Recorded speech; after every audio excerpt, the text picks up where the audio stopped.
Hello दोस्तों, स्वागत है आपका कृषि क्रांति के इस यूट्यूब चैनल पे। इस वीडियो में हम बात करने वाले हैं आईसीआर के इस नए नोटिस के बारे में। रिसेंटली 10 अगस्त 2021 को आईसीआर ने इसे अपनी वेबसाइट में अपलोड किया है। देखते हैं हम क्या चेंजेस किए गए हैं और कौन सी चीज़ें हैं जो आपको जाननी चाहिए। आगे हम देख लेते हैं नेशनल टैलेंट स्कॉलरशिप के लिए क्या चीज़ें बताई गई हैं इन्फॉर्मेशन बुलेटिन में और कौन सी चीज़ें विड्रॉ की गई हैं इस नोटिस के माध्यम से। एनटीएस स्कॉलरशिप क्या होती है, सबसे पहले मैं आपको बता दूं।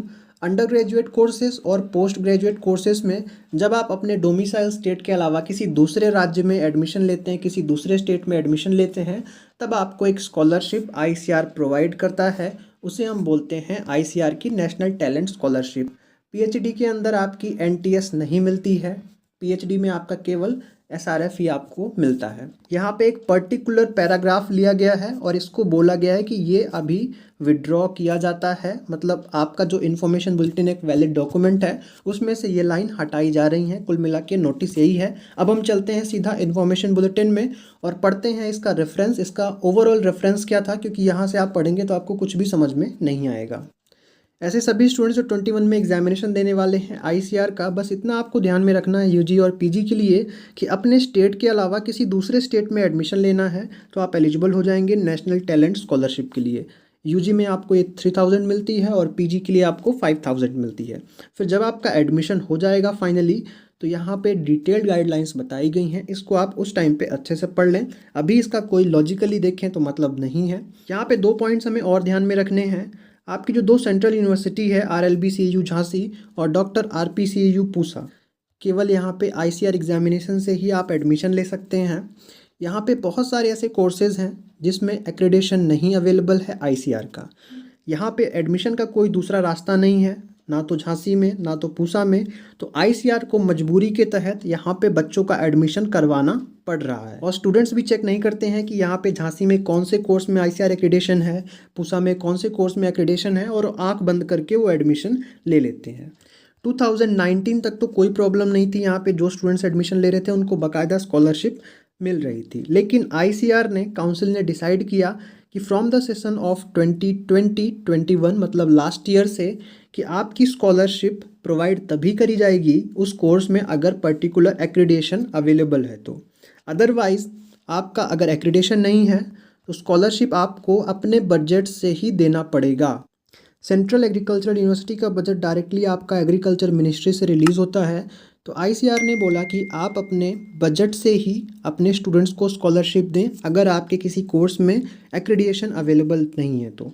लास्ट ईयर झांसी ने एडमिशन के बाद पब्लिक नोटिस रिलीज़ किया था कि हम अपने बजट से अपने स्टूडेंट्स को स्कॉलरशिप देंगे जितना आईसीआर प्रोवाइड करता है अगर हमारे किसी कोर्स में एक्रेडिटेशन नहीं है। सेम ऐसा ही फॉलो किया गया आरपीसीयू पूसा के द्वारा। यहाँ पे आपके मन में एक और क्वेश्चन आना चाहिए। मान लीजिए मैंने एडमिशन लिया झांसी में 2018 में, उस कोर्स में एक्रेडिटेशन था, और 2019 में अगर एक्रेडिटेशन उस कोर्स में चला जाता है तो क्या मुझे 2019, 20 या 21 की स्कॉलरशिप मिलेगी? यहाँ पे आगे बताया गया है एडमिशन के टाइम पे अगर एक्रेडिटेशन अवेलेबल है, आपको स्कॉलरशिप लेटर अलॉट होता है उस पर्टिकुलर कोर्स के लिए, तो आपको उसी रेट से स्कॉलरशिप मिलती रहेगी जब तक आपका कोर्स कंप्लीट नहीं हो जाता है। पहले यहाँ पे एक पॉइंट हाईलाइट किया गया था, इर्रिस्पेक्टिव ऑफ एफिलिएशन एनटीएस आपकी 15% यूजी सीट्स में और 25% मास्टर्स की सीटों में प्रोवाइड कराई जाएगी। अभी इस नोटिस में आपका ये वाला पॉइंट हटा दिया गया है, जिसका मतलब ये होता है कि आपके एक्रीडिएटेड कोर्सेज में, एक्रीडिएटेड कॉलेजेस में ही केवल आईसीआर की स्कॉलरशिप दी जाएगी।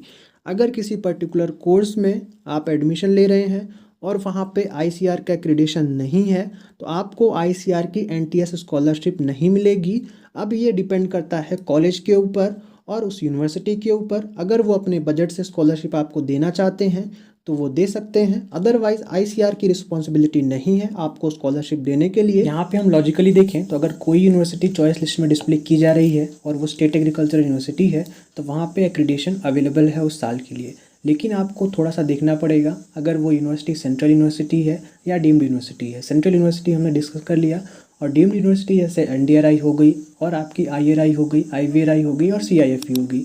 आईआरआई में बहुत सारे ऐसे कोर्सेज हैं जहाँ पे आईसीआर एक्रेडिटेशन अवेलेबल नहीं है, तो ऐसे कोर्सेज में आपको आईसीआर की एनटीएस स्कॉलरशिप नहीं मिलेगी। पूसा में यहाँ पे बताया गया कौन से कोर्सेज हैं जिनके लिए आईसीआर एक्रेडिटेशन है अंडर ग्रेजुएट कोर्सेज में। तो एक्रेडिटेशन आपका 5 साल के लिए ही किसी यूनिवर्सिटी को दिया जाता है। तो आपका बीएससी होम साइंस, उसके अलावा बीटेक बायोटेक्नोलॉजी और बीएससी ऑनर्स एग्रीकल्चर, इसका एक्सटेंड किया गया है एक्रीडेशन 21-22 सेशन के लिए। आई होप इस वीडियो से आपको एक क्लियर आइडिया लग गया होगा, पूरी चीज़ें समझ में आ गई होंगी कि क्या कंडीशंस हैं और कौन कौन से पॉइंट्स हमें ध्यान में रखने हैं, कौन से कोर्सेज़ में हमें एडमिशन लेना है, क्या चेक करना है एडमिशन लेने के पहले।